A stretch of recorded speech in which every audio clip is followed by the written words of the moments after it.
Hello everyone, welcome to elegant classes. आज हम बात करने वाले हैं क्राइस्ट यूनिवर्सिटी के बारे में।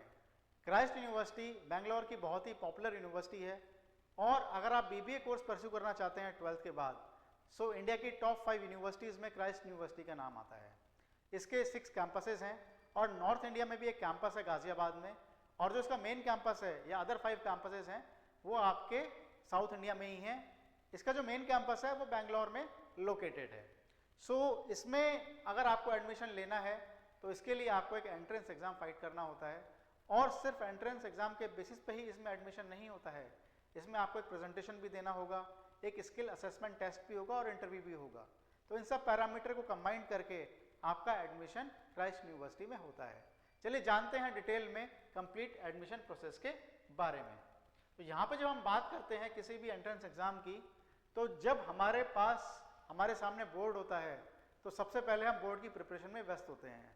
हम सिर्फ ये देखना चाहते हैं कि किसी भी एंट्रेंस एग्जाम में मोस्ट इंपॉर्टेंट डेट्स कौन कौन सी हैं, ताकि कोई भी डेट मिस ना हो जाए, कोई भी फॉर्म जो है फिल होने से ना रह जाए, और इसका जो एग्जाम है वो कब होने वाला है, एग्जाम में क्या क्या आने वाला है।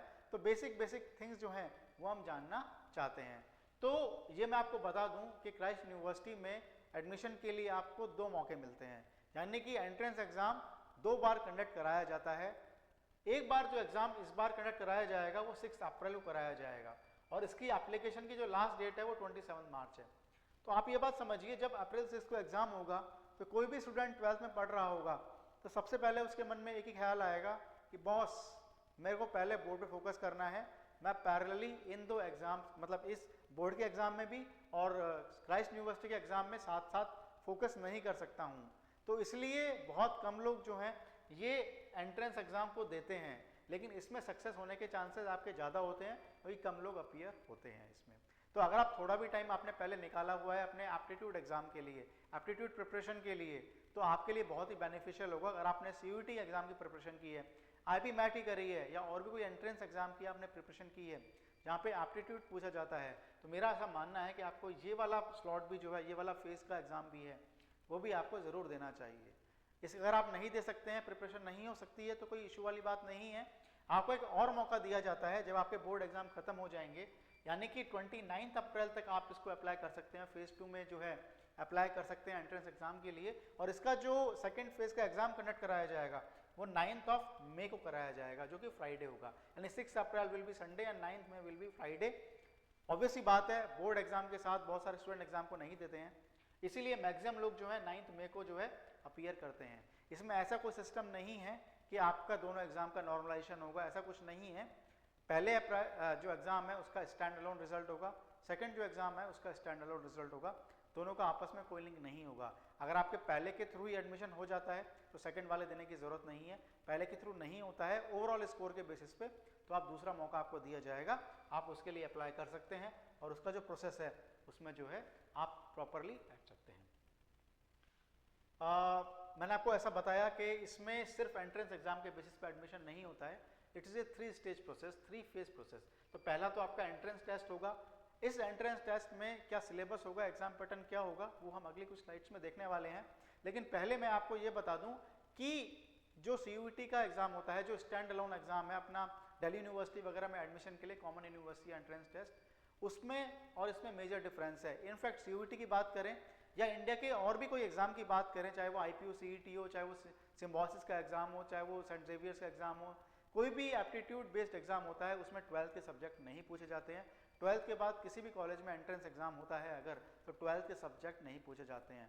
CUET is the only exam जो आपका दिल्ली यूनिवर्सिटी वगैरह के लिए है, जो 2022 में स्टार्ट हुआ था, जहाँ पे आपके 12th के सब्जेक्ट का भी एक वेटेज रहता है लैंग्वेज जनरल टेस्ट वगैरह के अलावा। मुझे समझ नहीं आता, जब बच्चा 12th पढ़ ही रहा है, बोर्ड एग्जाम दे ही रहा है, तो उसका इतना वेटेज क्यों रखा है, उसका सेपरेट एग्जाम कंडक्ट कराने की जरूरत क्या है। आप कुछ वेटेज डिसाइड कर सकते हैं कि 12th का वेटेज 40% रहेगा, एप्टीट्यूड एग्जाम 30% रहेगा, इंटरव्यू वगैरह, खैर वो अलग मैटर है। लेकिन यहाँ पे मैं बताना चाहता हूँ कि जो भी स्टूडेंट क्राइस्ट यूनिवर्सिटी में एडमिशन लेना चाहते हैं उनका एक एंट्रेंस टेस्ट होगा, उसका एग्जाम पैटर्न क्या रहेगा, सिलेबस क्या रहेगा, वो हम कुछ स्लाइड में देखेंगे।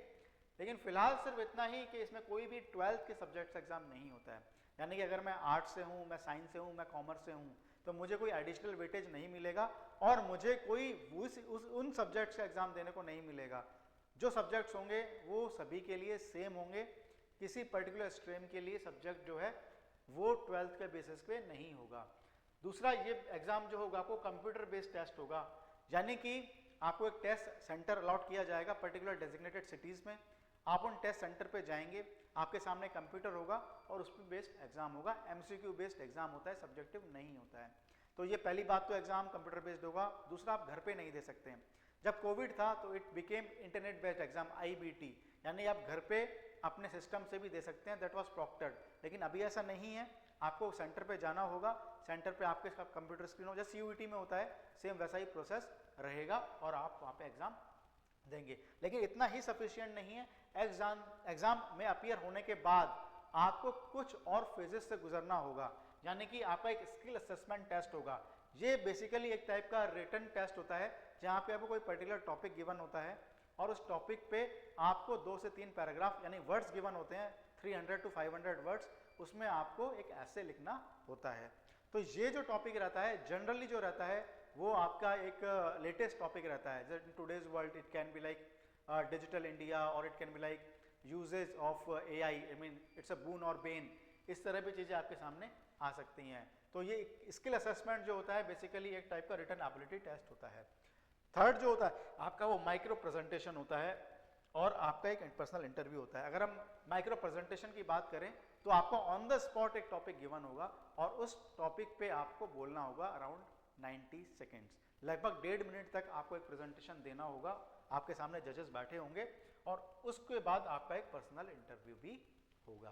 कहने का मतलब ये है कि आपको एक एंट्रेंस एग्जाम देना होगा। अच्छा, मेजर एग्जाम्स में क्या डिफरेंस है, इस एग्जाम और बाकी एग्जाम्स में क्या डिफरेंस है कि जो आपका एंट्रेंस एग्जाम होता है क्वालिफाइंग एग्जाम होता है, कुछ particular percentage of students are selected based on the exam.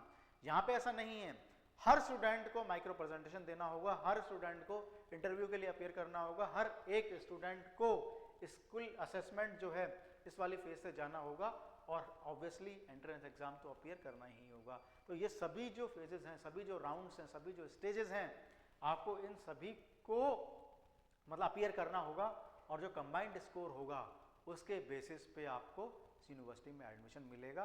किसी भी स्टेज में कोई officially sectional cut off mention नहीं है, ऐसा बिल्कुल भी नहीं कहा गया है कि इन सब के लिए सेपरेट एक सेक्शनल कट ऑफ भी है कि मिनिमम मार्क्स आपको इसमें लाने ही होंगे। जनरली जो रिजल्ट आता है वो ओवरऑल स्कोर के बेसिस पे ही आता है। ठीक है, तो यहाँ पे हमने बता दिया कि 3 राउंड्स होंगे और उन 3 स्टेजेस के बेसिस पे ही आपका रिजल्ट जो है वो कैलकुलेट होगा।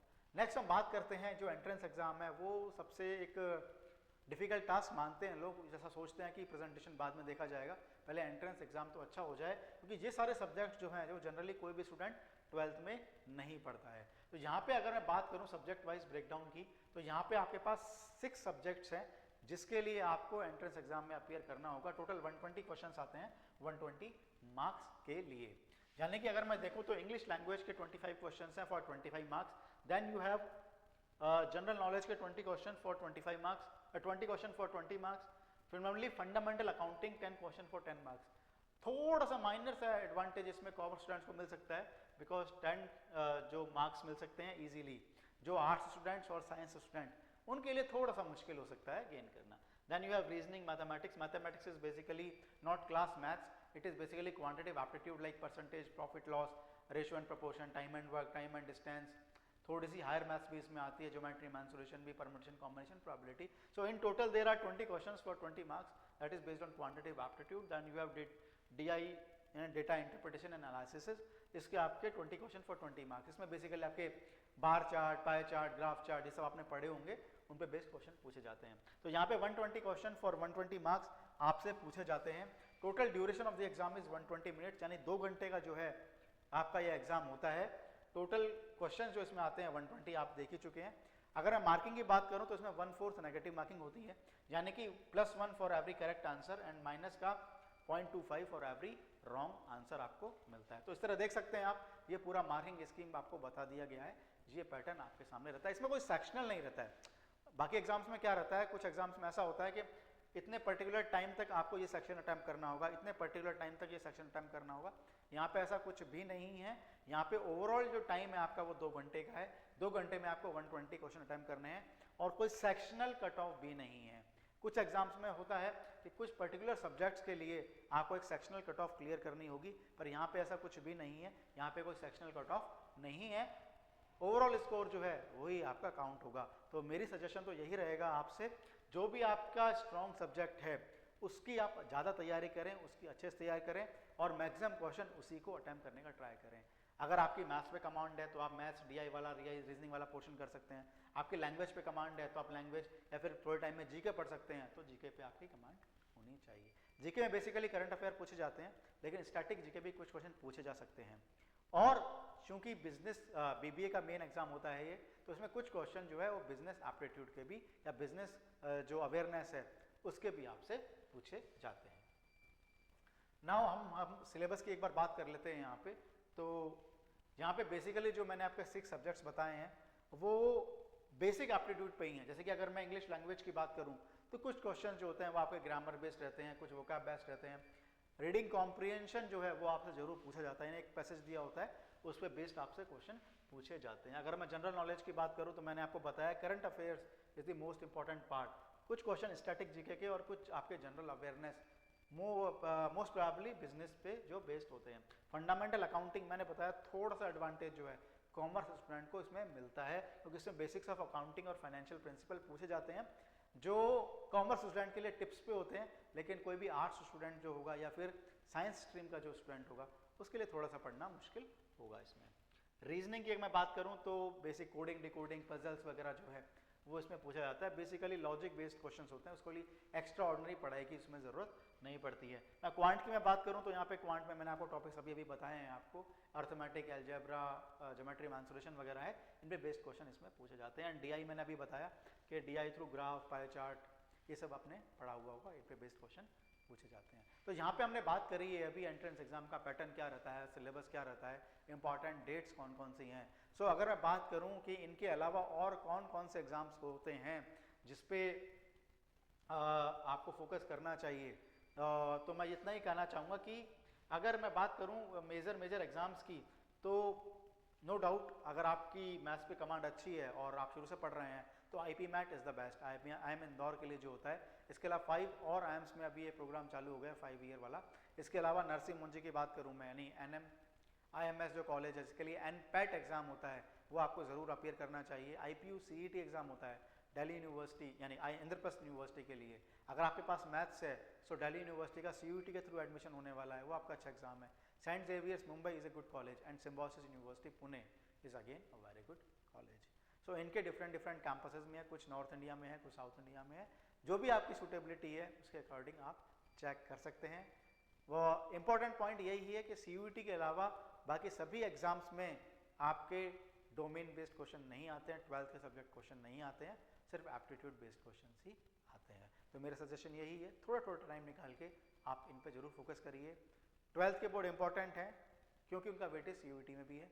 अदरवाइज देखा जाए अगर आपको CUET के थ्रू कोई कॉलेज में एडमिशन नहीं लेना है तो even though you score 100% marks, the chances of getting a good college is 0 because you have to appear a entrance exam to get into a college. Wish you good luck. In case of any doubt you can always ask a question. We are there to help you out. Thank you.